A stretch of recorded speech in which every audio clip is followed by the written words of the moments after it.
नमस्कार दोस्तों, स्वागत है आपका नीट सत्र में। तो आज हम शुरू करने वाले हैं biology chapter number 8, cell the unit of life. तो सबसे बेसिक क्वेश्चन आता है कि सेल क्या है। सेल एक तरह का बिल्डिंग ब्लॉक है। जैसे एक इमारत बहुत सारे छोटे छोटे ईंटों से मिलकर बनती है, उसकी प्रकार जितने भी लिविंग थिंग्स होते हैं, मैं, आप, पेड़ पौधे, ये सब छोटे छोटे सेल से मिलकर बनते हैं। ऑर्गेनिज्म दो प्रकार के हो सकते हैं, यूनिसेलुलर और multicellular. Unicellular organism single celled होते हैं और मल्टीसेलुलर ऑर्गेनिज्म दो या दो से ज्यादा सेल पाए जाते हैं। तो यूनिसेलुलर ऑर्गेनिज्म का भी एक अपना इंडिपेंडेंट एग्जिस्टेंस है और ये सारे एसेंशियल फंक्शन परफॉर्म कर सकते हैं with single cell. Single celled organism भी एकदम मल्टीसेलुलर ऑर्गेनिज्म जैसे ही होते हैं।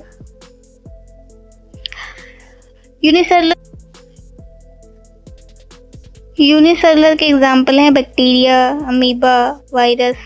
और मल्टीसेलुलर ऑर्गेनिज्म के एग्जाम्पल हैं एनिमल्स, प्लांट, फंजाई। ये सब मल्टीसेलुलर के एग्जाम्पल हैं। अब बात कर लेते हैं डिस्कवरीज की। तो रॉबर्ट हुक पहले साइंटिस्ट थे जिन्होंने सेल को देखा। उन्होंने एक कोर को जब माइक्रोस्कोप के अंदर देखा तो उन्हें छोटे छोटे कंपार्टमेंट नजर आए, जिनको उन्होंने सेल नाम दिया। पर उन्होंने डेड सेल देखा था, क्योंकि उन्होंने जो कॉर्क देखा था उसमें प्रोटोप्लाज्म एब्सेंट था। प्रोटोप्लाज्म में क्या आ जाता है? प्रोटोप्लाज्म में आ जाता है साइटोप्लाज्म प्लस न्यूक्लियस। इसे हम कहते हैं साइटोप्लाज्म। ये दोनों हैं तो इसे हम कहते हैं प्रोटोप्लाज्म।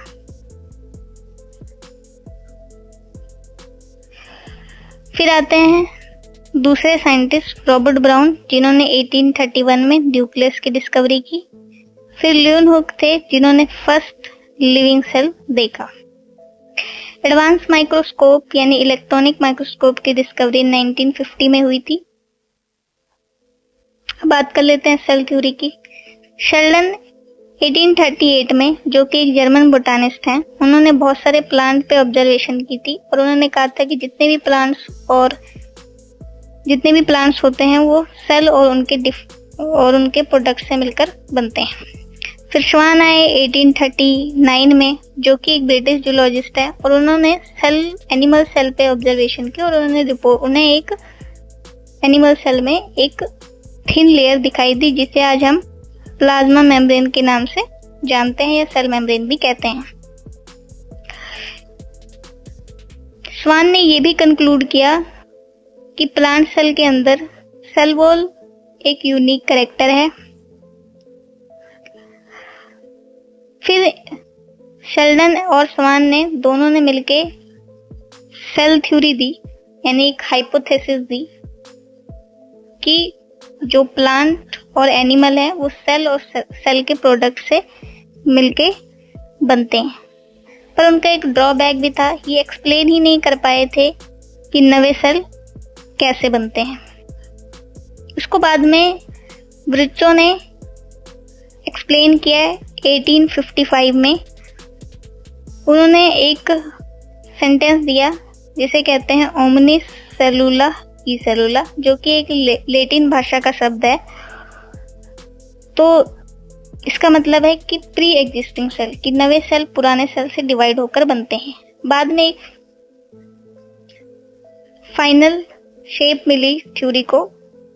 ये किसने दी? ब्रिचो ने दी, कि जितने भी ऑर्गेनिज्म होते हैं सेल और सेल के प्रोडक्ट से मिलकर बनते हैं, और जो नए सेल हैं वो पुराने सेल से डिवाइड होके बनते हैं। तो ये था आज का हमारा वीडियो, और आगे के टॉपिक्स हम अगले वीडियो में कवर करेंगे। तो एक ये भी है, ये थोड़े से एग्जाम्पल हैं, ये हैं अगर स्कूल में हमें दिखाया जाता है माइक्रोस्कोप के अंदर, जब आप ओनियन पील यानी जो ओनियन का जो प्याज होता है उसका जो छिलका, अगर आप उसको माइक्रोस्कोप के अंदर देखेंगे तो कुछ ऐसा स्ट्रक्चर नजर आता है। और ह्यूमन चीक सेल को अगर आप देखेंगे तो कुछ ऐसा नजर आता है। यहाँ पर ये है जो है इसे कहेंगे साइटोप्लाज्म, इस जो एरिया को ऐसे कहेंगे साइटोप्लाज्म, और ये जो हमें दिख रहा है इसे हम कहेंगे न्यूक्लियस।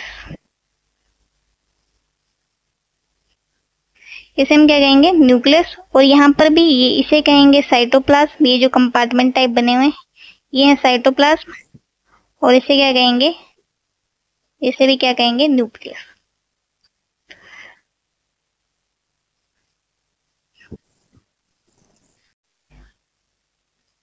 अगर आपको वीडियो अच्छी लगी हो तो लाइक करें, सब्सक्राइब करें, और अगर आपको कोई भी किसी भी तरह का डाउट है तो कमेंट करें।